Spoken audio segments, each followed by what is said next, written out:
We just don't have a good handle on it, and we're really hoping that this literature review that we're doing and the results will contribute to making a case for doing some research, doing some case studies, looking at what we're doing in Canada, because it seems really a waste of people's work if we can't all share it.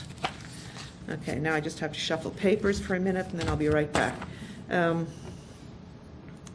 So, as I said before, terminology is an issue. You hear a lot of it, it gets flung around, so we really hope in this work that we're doing to try to come to a better understanding of terminology, and then so that we can have more productive conversations. The three that we put up here are e-learning, because that's a very commonly used term. And we all think we know what it means, but I'm not entirely sure that I do know what it means. Blended learning is a process where students have an opportunity to work face-to-face with an instructor and online. And then information and learning technology is a term which we use at Alpha Plus and which we like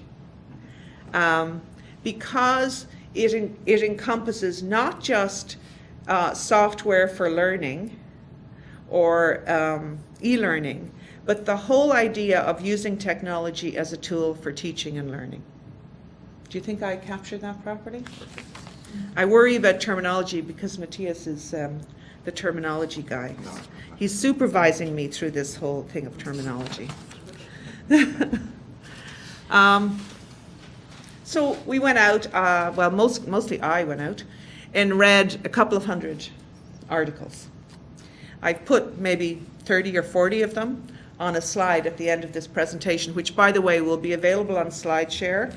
And I will also pass these around and ask you to give us your email, and we're happy to send you a link to the presentation and also a PDF version of it. So I'll pass these around and you can just give us your email. Yeah? Do I need to do writing notes or? No, you're going to get the whole thing.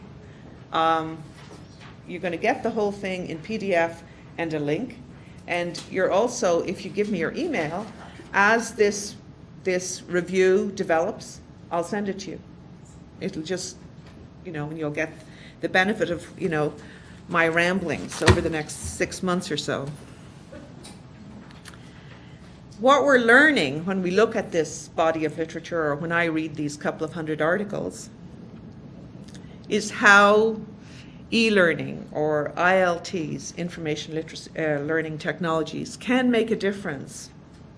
What we're figuring out, and this is not rocket science, I think everybody already knows this, but it's funny how we organize ourselves in this world. We may know things, but until it's written down somewhere, it's like we don't know it. We know that the use of technology, information learning technologies, increases access and learning opportunities and flexibility for students, anywhere, anytime learning. We know that, or we're hearing that, to develop the skills and competencies that people need to work or to go on with education, that technology is a vehicle that is absolutely essential. We know that there is a need to start thinking about how we're going to meet the learning needs of millennial students. Those are students born after 1980. Those are the people who use Facebook. Those are the 7 million Twitter users. But they may know how to use those devices. They may be, text addicts, like, kids that we know. But they may not know how to actually use the machine, as we heard about in that earlier movie. So we know we need to meet their needs. Also, what if you have students in your program who are texting and using Facebook and Twitter and all kinds of other vehicles, programs, and devices, and they come into your classroom and you say to them, okay, turn off your cell phones, take out your pen and paper, and here we're going to use this workbook, And that's how you're going to, I mean, it's an issue. I'm not saying it can't happen, but we need to consider it. We need to think about deinstitutionalizing learning to allow, to enable self-management and self-direction in learning.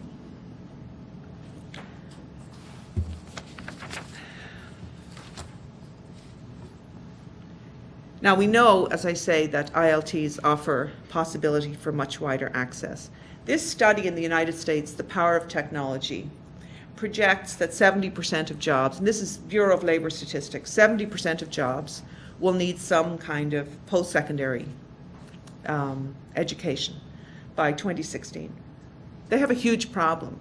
I think the problem is somewhat replicated in Canada, of lots of people needing training, needing education, needing to get at least prepared to enter post-secondary, not having access. And this publication, The Power of Technology, makes the case that what we're going to need to do is really expand distance learning so that people do not have to go to a bricks and mortar static building to get the education or training they need, but that it needs to be distributed widely. That begs the question about, well, all kinds of questions about equipment and capacity and ability and so on, and that we'll explore a little bit later.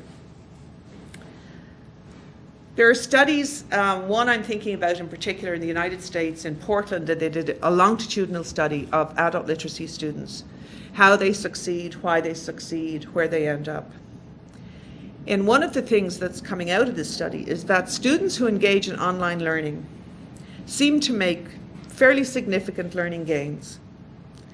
And they certainly demonstrate and report increases in self-confidence and self-direction and independence. One of the things that this researcher, Stephen Reeder, thinks is that the reason students who are engaged in online learning have these success rates is that they actually engage in a lot more self-study. Because if you have a program in which you can go back and repeat an activity until you're ready to move on, then you're much more likely to succeed. And they think that students spend a lot of hours doing that. And these two women who are here from Newfoundland with these students who are succeeding in their online program. So I asked them, how many hours do you think students are spending per week working on your program? And they thought students were spending up to 25 hours a week. These are people who are working. So it seems to offer people an opportunity literally to learn anytime, any place. And it's that self-study that seems to make the critical difference. The other thing that we're learning is that students who've had or report negative school experience, when placed back in a classroom, a traditional classroom setting, often experience, well, the same feelings they had when they were not succeeding in school. So the dropout rates in adult, in adult literacy programs seem to happen within the first 3 weeks of enrollment. When people, I think, or this is what researchers think, now I think it, confronted with this environment which is very familiar, but in which they have not succeeded, and they're being asked to go back into it and succeed. Online learning seems to work, or at least a blended learning approach where people have some classroom time, but have time to work alone online, seems to work for those people. People who have learning difficulties and learning disabilities have the opportunity with technology to use assistive technologies. There's a researcher in the United States, Heidi Silver-Paquila, who's done a lot of work around how assistive technologies can support learning. And it's quite amazing the gains that people make when they have access to assistive technologies. I love this multimodal approach. I love saying things like that. No idea what it means. No, I have tiny beginnings of an understanding of what it means. A multimodal approach is you just use a lot of different things. Adult literacy instructors know all about that. But what is happening when people are using technology to teach and learn is you're using it to deliver your content, you're using it to help students engage in self-study and experience success and have learning gains. Students are also developing digital skills, which they will need when they go on to further education and training or in the workplace.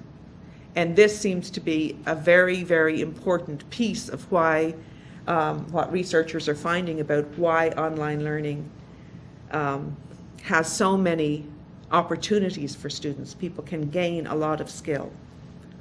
There's also an opportunity for collaborative learning. And so I had a conversation with Heidi Silver-Paquila, and you can listen to it on our podcasts on our website. And she was saying to me, you know, as adults, how do we learn this stuff? How do we learn how to use all this equipment we have? It's not linear. We try it, we fail, we go back, we yell at our colleague and say, can you help me? I'm stuck. We ask our kids. And her point is, and she's a very experienced adult literacy instructor, that we need to share the way we learn with our students. We don't need to be expert. Nobody needs to know it all. We need to be much more collaborative in the way we support each other. And I think that does happen around technology. But as instructors, I think that's one of the opportunities we have. It's also a challenge because you're not going to know it all. And I went to a workshop yesterday, a woman trying to tell us how to use film for program promotion and so on. And her point was, you're not going to become, you know, Martin Scorsese, not by, you know, using free stuff on the internet. Use people who know, ask people who know. And I think that's really a model of collaborative learning that well, this research that I'm reading is showing is necessary, useful, productive when you're dealing with technology. We also need to rethink some of our assumptions that all learning will happen in buildings that are static. We know that we have the capacity for much more distributed learning. The other thing that research is showing quite strongly is that adult literacy learners and adult language learners, even at the very lowest levels of proficiency, can learn online and can succeed. And there's one study called, I think it's the language and literacy levels needed for successful online learning. It's by this woman, Heidi Silver-Paquila. And she shows quite conclusively that students at all levels of literacy and language proficiency can succeed online. They need support, they need orientation, but they can and they want to. The other thing that research is showing is that the blended learning model, that is where you have some time with an instructor face-to-face and some time online, is the most successful approach. And Matthias's research back in 2006, called Crossing the Great Divides, it's also in that list, showed that the critical factor for students to succeed in using technology, in working online, was to have a relationship with an instructor. I think way back, before I had gray hair in the 80s, people used to say, oh, computer technology, that's the end of teaching. It's the end of the profession. And in fact, we knew at the time it wasn't true, but it was a bit scary, but it's absolutely not true. In fact, the critical factor in success is that you have this relationship with an instructor, that you have that person. And so it seems like a blended learning approach is the best one. We know that, or we're learning that ILTs offer many opportunities for new models of teaching. So you not only can bridge distance, you can bridge geography, you can also support a variety of learning styles, auditory learning, kinesthetic learning, etc., etc. But there are many challenges.